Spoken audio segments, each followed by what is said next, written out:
Subscribe गर्नुहोस् टेकुरा YouTube च्यानललाई र साइडमा रहेको बेल आइकनलाई थिचेर अल गर्नुहोस् ताकि भविष्यमा अपलोड हुने सम्पूर्ण भिडियोको नोटिफिकेसन हजुरलाई मिलोस् सबैभन्दा पहिले। नमस्कार, हजुरहरूलाई टेकुरा युट्युब च्यानलमा स्वागत छ। साथीहरु, आज हामी यस च्यानलमा घरमा कसरी पैसा पठाउने भन्ने बारेमा भिडियो लिएर आएका छौं र हामी बताउँछौं कि हजुरहरूले आफ्नो मोबाइल फोनबाट घरमा कसरी पैसा पठाउन सक्नुहुन्छ भन्ने बारेमा। किनकि साथीहरु, अहिले लकडाउनले गर्दा बन्द छ जताततै एक्सचेन्जहरु र हजुरले पैसा पठाउन सकिराख्नु भएको छैन, कसैको घरमा जरुरत होला केही होला हैन। र त्यसैलाई मध्यनजर गर्दै हामीले मोबाइल फोनबाटै कसरी घरमा पैसा पठाउन सक्छौं त भन्ने बारेमा भिडियो लिएर आएको साथीहरु। र त्यस अन्तर्गत बजारमा धेरै सफ्टवेयरहरु, धेरै एप्लिकेसनहरु छन्। त्यही मध्ये हाम्रो अल्दार एक्सचेन्जबाट कसरी हामीले पैसा पठाउन सक्छौं भन्ने बारेमा भिडियो लिएर आएको छु अल्दार एक्सचेन्जबाट। र यस भिडियोलाई मैले दुई पार्ट गरेको छु साथीहरु। आज चाहिँ हामी यस भिडियोलाई कसरी यो एपलाई डाउनलोड गरेर कसरी रजिस्टर गर्न सक्छौं, के प्रोसेस छ भन्ने बारेमा बताउने छु हजुरलाई। र अर्को भिडियोमा हजुरले रजिस्टर गरिसकेपछि त्यसलाई ओपन गरेर कसरी घरमा पैसा पठाउन सक्नुहुन्छ भन्ने बारेमा बताउने छु। किनकि यो दुईटै एउटैमा गर्दाखेरि भिडियो अलि धेरै लामो हुने भएको हुनाले मैले दुई पार्ट गरेको छु साथीहरु। र आज चाहिँ हामी सिक्ने छौं कि यो अल्दार एक्सचेन्ज एपलाई डाउनलोड गरेर हामीले कसरी यसलाई रजिस्टर गर्न सक्छौं भन्ने बारेमा के प्रोसेस छ भनेर। र भिडियो सुरु गर्नुभन्दा पहिले साथीहरु, यदि हजुरहरू हाम्रो च्यानलमा नयाँ हुनुहुन्छ भने हाम्रो च्यानललाई सब्स्क्राइब गरेर बेल आइकनलाई क्लिक गर्न नभुल्नु होला। साथै भिडियो कस्तो लाग्छ हजुरलाई र कमेन्टमा गएर कमेन्ट गर्न नभुल्नु होला साथीहरु। ल आउनुहोस् सुरु गरौँ। त्यसको लागि सबभन्दा तपाई आफ्नो मोबाइलमा जानुस् साथीहरु। मोबाइलमा गएर प्ले स्टोर ओपन गर्नुस्। प्ले स्टोर ओपन गरिसकेपछि यदि एन्ड्रोइड छ भने प्ले स्टोर ओपन गर्नुस्, एप्पल छ भने एप्पलको एप्पल स्टोर भयो हैन साथीहरु। अनि प्ले स्टोरमा गएपछि मेरो यो सुरुमै देखायो साथीहरु, मैले सर्च गरेको थिएँ र तपाई जस्ट सर्चमा जानुस् र सर्चमा गएर अल्दार एक्सचेन्ज सर्च गर्नुस्। यो माथिमै देखाएको छ, सर्च गरेपछि यस्तो सर्च गरेपछि यस्तो आउँछ र यो देख्न सक्नुहुन्छ। यो मैले पहिल्यै डाउनलोड गरेको छु साथीहरु, त्यही भएर ओपन भनेर देखाएको छ। तपाईले यदि यसलाई डाउनलोड गर्नु भएको छैन भनेपछि तपाईको यहाँ इन्स्टल देखाउँछ, यसलाई इन्स्टल गर्नुस्, सिम्पली डाउनलोड गर्नुस्। र डाउनलोड भइसकेपछि तपाई एप्लिकेसनमा जानु साथीहरु। एप्लिकेसन आइसकेको छ यहाँ, तपाईकोमा डाउनलोड भइसकेपछि जस्ट यसलाई ओपन गर्नुस्। ओपन गरिसकेपछि यस्तो देखाउँछ साथीहरु, देख्न सक्नुहुन्छ। युजर नेम एन्ड पासवर्ड हाल्न भनेको छ। तपाईले यसलाई रजिस्टर गर्नुभएको छैन, त्यही भएर पहिला रजिस्टर गरौँ हामी हैन। जस्ट रजिस्टरमा क्लिक गर्नुस्। रजिस्टरमा क्लिक गरिसकेपछि देख्न सक्नुहुन्छ माथि first name, middle name, last name, gender, date of birth, address, ID type, nationality, सबै इमेलहरु, यहाँ मोबाइल नम्बर सब फिलअप गर्न भनेको छ रजिस्टर गर्नको लागि। त्यसलागि माथि फर्स्ट नेममा क्लिक गर्नु साथीहरु। फर्स्ट नेममा हजुरको नाम फर्स्ट नेम टाइप गर्नुस्। फर्स्ट नेम टाइप गरेपछि मिडल नेम देखाएको छ, यदि हजुरको मिडल नेम छ भने मिडल नेम टाइप गर्नुस्, छैन भने लास्ट नेम टाइप गर्नु साथीहरु। सेयर नेम पनि भन्छ यसलाई हैन, कास्ट। त्यसपछि आफ्नो जेन्डर चुज गर्नुस्। फिमेल हुन्छ भने फिमेल चुज गर्नु, मेल हुन्छ भने मेल चुज गर्नु। म मेल चुज गरे। त्यसपछि डेट अफ बर्थ हाल्नुस् आफ्नो। र आफ्नो डेट अफ बर्थ हाल्दा साथीहरु आइडीमा जति छ त्यही हाल्नु होला, नत्र तपाईको भेरिफाई हुँदैन पछि। आइडीमा जे डेट अफ बर्थ छ त्यही हेरेर हाल्नु होला। ल यो डेट अफ बर्थ हाने मैले। त्यसपछि आफ्नो एड्रेस हाल्नु साथीहरु, तपाई जहाँ हुनुहुन्छ अथवा आइडीमा जे छ त्यही एड्रेस हाल्नु।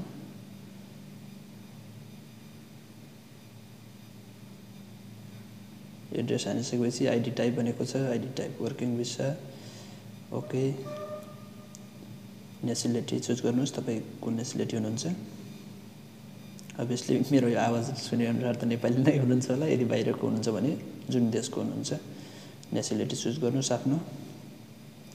जस्तै नेपाली म नेपाली भएर नेपाली चुज गरे।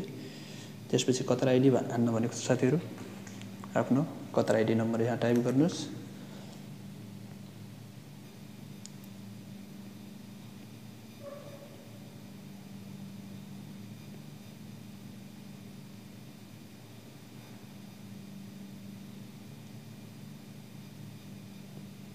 कतार आइडी चुज गरिसकेपछि इमेल एड्रेस हाल्न देखाएको छ।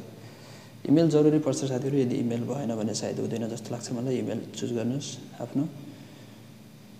यदि इमेल आइडी हजुरको छैन, यदि बनाउन आउँदैन भने मलाई कमेन्ट गर्नु होला, त ल म कसरी बनाउने त्यो बारेमा पनि बताउने छु।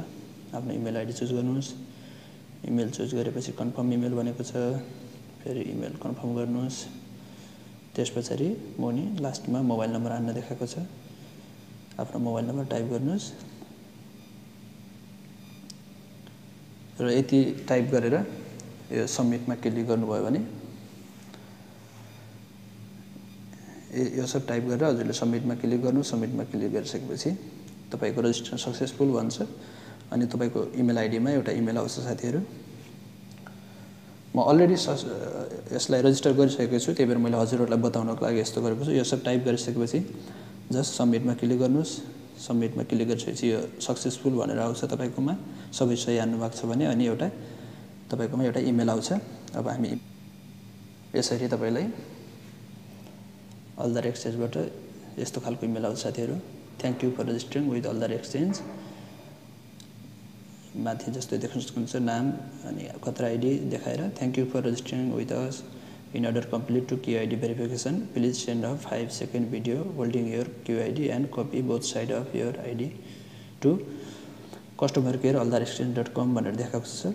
तपाईको रजिस्टर सक्सेसफुल भइसक्यो, तर तपाईको प्रोफाइल भेरिफाई गर्नको लागि एक्टिभेट गर्नको लागि तपाईले यहाँ देखाएको छ साथीहरु। यहाँ देखाएको यो अल्दार एक्सचेन्जको कस्टमर केयरको एक्सचेन्जको इमेलमा तपाईले आफ्नो 5 सेकेन्डको कतर आइडी को भिडियो र कतर आइडी को दुवै साइडको ब्याक साइड फ्रन्ट साइडको फोटो खिचेर तपाईले यो इमेल एड्रेसमा मेल गर्नुपर्ने हुन्छ र तपाईले यसमा मेल गरिसकेपछि उताबाट तपाईलाई तपाईको भेरिफाई गर्छ। भेरिफाई गरेर सबै ठीक भएपछि तपाईलाई एउटा मेसेज आउँछ, इमेल पनि आउँछ र त्यो मेसेजमा तपाईको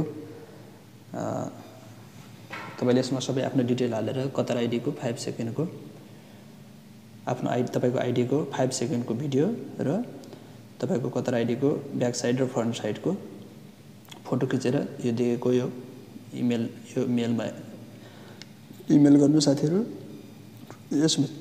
यसमा इमेल गरिसकेपछि हजुरलाई तपाई यो उनीहरुले भेरिफाई गर्छ। उनीलाई भेरिफाई गरिसकेपछि टाइम लाग्न सक्छ साथीहरु, 1-2 दिन पनि लाग्न सक्छ, चाँडै पनि आउन सक्छ हजुरलाई। अनि उताबाट भेरिफाई गरिसकेपछि हजुरलाई मेसेजमा हजुरको जस्तो म देखाउँछु तपाईलाई। हामी यहाँ आयौं